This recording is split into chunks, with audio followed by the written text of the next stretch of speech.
저희 중앙일보는 후쿠시마 원전 사고 10주년을 맞이해 현재 논란이 되고 있는 후쿠시마 오염수 배출 문제뿐만 아니라 여러 가지 방사능과 관련된 주요한 쟁점들을 과학적으로 팩트체크해 보기 위해 이 분야 전문가 한 사람을 찾았습니다. 과학적 진실은 배출되는 총량이 얼마냐, 농도가 얼마냐, 배출 기준치가 얼마냐, 배출 기준치를 넘느냐 안 넘느냐, 우리나라 배출 기준치가 일본과 같으냐 다르냐, 뭐 이런 것들이 이제 과학적 진실입니다. 그런데 사회적 진실로 논의를 하는 건 이런 거예요. 일본이 우리한테 정보를 주지 않았다. 일본은 못 믿을 나라다. 일본이 뭐 올림픽 개최를 위해서 거짓말을 하고 있는 거다. 이런 논의는 끊임이 없어요. 근데 그거는 제가 볼 때는 과학적으로 다뤄야 될 것들을 사회적으로 다루고 있는 경우라고 저는 생각을 합니다. 그래서 오늘 우리는 일본이 얼마나 정치적으로 잘못했는지를 따져보는 것이 아니라 오로지 과학적으로만 방사능 관련 쟁점들을 팩트체크해 보려고 합니다. 그 첫 번째 쟁점은 바로 후쿠시마 오염수가 태평양 전체를 심각하게 오염시켰는가입니다. 일본에서 뭐 방사능 오염수를 방류하면은 태양 전체가 막 오염되는 것처럼 보이죠. 시뻘거니까. 그렇죠. 심각해 보이죠. 심각해 보이죠. 그런데 이제 여기 위에 오른쪽 상단에 이제 척도가 나와 있어요. 그래서 이렇게 하얀 색깔로 보이면 10의 마이너스 12승이라고 돼 있죠. 그러니까 1조분의 1입니다. 그죠? 여기 그다음에 여기 요 빨간색으로 나와 있는 게 10의 마이너스 8승 이렇게 되죠. 빨간색하고 파란색하고 인접 부분이 그러니까 1억분의 1입니다. 그러니까 여기 또 빨간색도 지금 뭐 만분의 1 정도입니다. 그죠? 그러니까 이게 만분의 1로 희석된 거를 이렇게 빨갛게 표현해 놓은 거예요. 이 그림에 보니까 1090일 정도 지났으니까 3년 정도 된. 예. 그래서 이제 이후에? 지금 그 후쿠시마에서 오염수를 방류하면 우리나라에 뭐 3개월이면 돌아온다. 이런 얘기들을 하는데 돌아와요. 근데 1조분의 1로 희석돼 가지고 돌아오는 거기 때문에 사실 거의 아무런 영향도 없는 건데. 근데 오염수 방수는 300톤이고 바닷물의 양은 14억 세제곱킬로미터예요. 그러니까 뭐 몇십억 분의 1도 안 되는 겁니다. 그러니까 이게 바다의 양이라는 걸 생각해 보면 뭐 가짜가 많죠. 그리고 이제 지금 후쿠시마에서 이제 오염수를 방류하게 되면 해양의 표충수의 방사선이 얼마나 높은가 이런 것들은 저희가 2000년대 초반서부터 지금까지 매년 바닷물을 샘플링 해가지고 측정한 기록들을 가지고 있거든요. 근데 2011년 사고 당시에도 이제 측정이 별로 안 됐어요. 그러니까 지금은 그때보다 훨씬 마일드한 상황이기 때문에 뭐 문제가 될 것이 없다고 생각합니다. 두 번째는 일본 땅 전체가 방사능으로 오염됐을까 합니다. 이것들도 대표적인 그림입니다. 초창기에 나왔던 건데 이제 일본 땅이 세슘으로 얼마큼 오염되었는가. 이것도 척도예요. 여기 보라색으로 되어 있는 데가 10, 25 이 정도라고요. 그죠? 2,500베크렐이 넘어가야지 드디어 기준치를 초과한 거예요.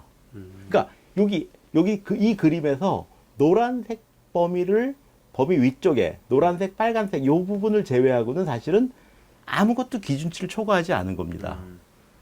그런데 이렇게 그림을 그려놓으니까 끔찍하죠. 보라색 있는 데까지 다 오염된, 그리고 우리 일본 여행 가도 되냐 뭐 이런 얘기도 하죠. 그리고 또 하나는 이 2,500베크렐이라는 게 노란색으로 돼 있는데 이것들이 일반인에 대한 기준치입니다. 2500베크렐은 표고버섯 4kg, 미역 12kg에 포함된 방사능 양과 같습니다. 인체에 나쁜 영향을 주는 방사능의 최소량은 그 100배인 25만 베크렐을 넘어야 합니다. 세 번째는 후쿠시마 인근에서 암 환자가 크게 증가했을까 합니다. 보통 방사능 때문에 암이 생기면 한 3년쯤에 맨 처음으로 백혈병이 나옵니다. 그게 나오면 암 받은 거잖아요. 그러면 한 5년 후부터 이제 하드 캔서, 위암이나 폐암 이런 것들이 나옵니다. 그러면 만약에 백혈병이 보고가 안 돼 있다. 그러면 하드 캔서도 안 나오는 겁니다. 그죠? 그러면 그게 이제 과학적인 진실입니다. 그러면 지금 후쿠시마에서 10년이 지났잖아요.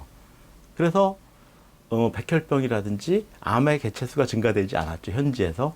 그랬으면 그건 없는 겁니다. 네. 근데 지금 뭐 사람들이 생각할 때는 당대는 괜찮지만 후유증이 있을 수 있다. 뭐 이런 얘기들 하죠. 근데 그것들은 일종의 그럴듯한 음모론입니다. 네, 그렇지 않습니다. 올해 3월 발표된 유엔 방사선 영향과학위원회 보고서에는 지난 10년간 후쿠시마의 암 환자 데이터를 종합 분석한 결과가 있습니다. 후쿠시마에서 유출된 방사선이 지역 주민들이나 그 후손들에게 건강상 유의미한 영향을 미쳤다는 증거는 없었다는 결론입니다. 이렇게 방사능 괴담이 확산된 이유는 뭘까요? 그러니까 우리가 귀신 두려워하지 않습니까? 모르면 무서운 겁니다. 그러니까 방사선에 대해서 잘 모르겠는 겁니다. 그리고 체계적으로 배울 기회도 가진 적이 없었고, 그다음에 이제 확증 편향이라는 게 있죠. 그래서 나는 위험하다라고 믿으면 그 다음부터는 위험하다는 정보만 계속 컬렉트를 하는 거죠. 이어서 최근 우리나라 원전에 대한 가장 큰 오해는 무엇이고 그 진실은 무엇인지 알아보기 위해 또 다른 전문가 한 사람을 찾았습니다. 첫 번째 쟁점은 우리나라에서도 지진이 조금씩 발생하고 있는데 원전 과연 안전한가입니다. 경주 지진이 있었기 때문에 이제 잘 모르시는 분들은 우리나라 월성이나 뭐 고리 이런 발전소가 지진에 취약할 수 있다 이렇게 생각하는데, 지진만 있었고 후쿠시마에서 쓰나미가 없었다면 다른 그 일본 동해안에 이제 5개 발전소가 있는데 다른 거는 다 이렇게 강건하게 버텼거든요. 쓰나미에 못 버틴 게 이제 그 후쿠시마 제1발전소인데, 다른 거와 마찬가지로 쓰나미가 없었다면, 지진만 있었다면 아무 문제 없이 이렇게 잘 정지됐을 겁니다. 그러니까 경주 지진 이런 게 있었다고 그거를 후쿠시마 사고 연상을 해서 우리나라에서도 원전 폐쇄해야 된다 이런 주장은 전혀 논리적이지 않고 근거가 없는 거고요. 여태까지 지진으로 인해서 원전에 치명적인 그런 이상이 있었던 적이 한 번도 없었다. 두 번째 쟁점은 체르노빌과 같은 원전 사고가 우리나라에서도 일어날 수 있는가입니다. 과거에 그 소련 원전들은 그 안전성에 대한 그 중점보다는 어떻게 하면 더 효율적으로 더 빨리 보급을 할까 이런 측면하고, 또 이제 핵무기 만드는 그런 관점에서도 또 이렇게 전홍축을 쓰고 연소도를 낮게 하고 그러면 이제 그 소위 웨폰 그레이드 플루토늄 이런 걸 만들기가 쉽거든요. 그러니까 얘들은 그 관점이 틀린 거예요. 체르노빌 그 발전소는 그런 내재적인 안전성이 일단 없었어요. 그건 출력이 올라가도 자동적으로 이렇게 내려가게끔 하는 그런 메커니즘이 없었고, 그 다음에 이제 그 원자로를 덮는 그런 그 경락 건물도 없었고, 또 중요한 거는 그 공학적 안전 설비 이런 것도 훨씬 우리나라의 이 원전에 비해서 떨어지게 이렇게 돼 있던 거죠. 그래서 우리나라 발전소 같으면 정말로 만약의 경우, 최악의 경우 원자로가 녹는 사고가 나더라도 그 공학적 안전 설비 이런 것도 작동을 하겠지만, 그것도 만약에 작동을 안 되는 경우라도 이 견고한 경락 건물이 방사능 물질의 유출을 차단할 것이다. 우리나라 원자로가 얼마나 안전하냐, 이걸 수치로 좀 말씀해 줄 수 있을까요? 그 노심 손상 빈도라는 게 있거든요. 그게 10의 마이너스 6승.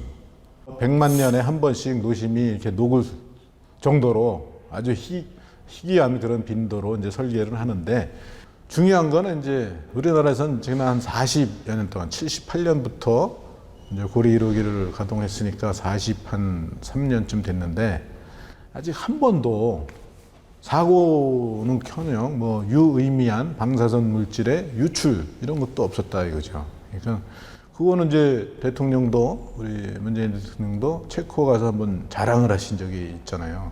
우리 40년 동안 아무런 사고 없이 안전하게 잘 원전 운영해온 그런 기록이 있다. 원자력이 탄소 중립을 위한 실질적인 대안이 될 수 있을까요? 그 소위 탄소 중립, 이게 화두잖아요. 무탄소로 전력 생산을 할 수 있는 아주 유효한 수단이 이제 원전이고, 그 중에서도 이제 그 기존의 가동 원전들 그런 것들은 이미 돈은 다 투자돼 있고, 그래서 굉장히 발전 단가가 낮게 그렇게 이제 전기를 공급할 수가 있어요. 그러면 이제 거기서 세이브한 그 비용으로 재생에너지, 태양광 훨씬 비싸거든요. 뭐 한 2.5배 이상 되는데 원전에. 그 차액을 이 가동운전, 계속운전을 함으로써 이렇게 재생에너지 확대하는데도 활용을 할 수가 있는 거예요. 그리고 우리나라 그 탄소 중립 목표를 달성하는데도 사실 그 가동 원전이 큰 기여를 할 수 있는 거예요.